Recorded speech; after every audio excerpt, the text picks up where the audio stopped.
Good afternoon.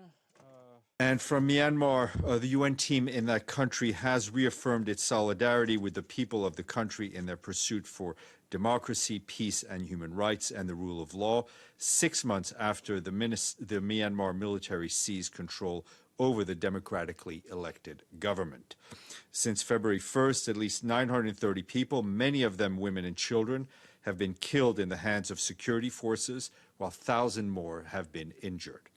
At least 3,000 people remain under detention. This includes politicians, authors, human rights defenders, teachers, healthcare workers, civil servants, journalists, monks, celebrities, and ordinary citizens.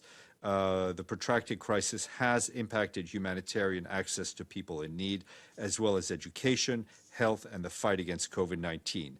It has also, of course, affected the basic rights of people of Myanmar to express themselves and have a government that represents them.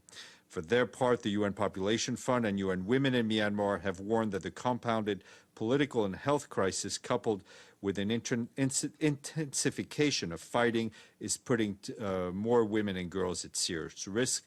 They also said the deteriorating socioeconomic situation means that hundreds of thousands more people now are in need of humanitarian aid.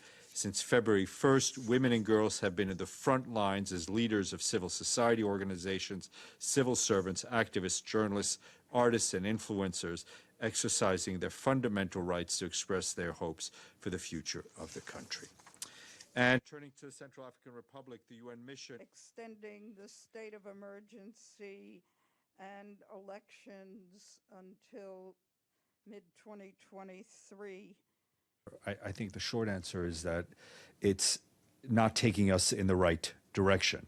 It's moving us further away from what we have been calling for member states have been calling for, which is a return to democratic rule, a release of all prisoners, political prisoners, a halt on the violence and the crackdown. I mean, from what I've just read, the numbers continue to be extremely concerning.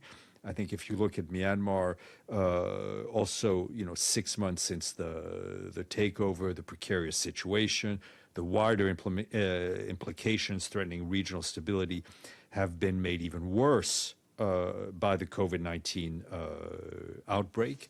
And for us, a unified international response remains paramount. On the humanitarian situation in the FR region, which is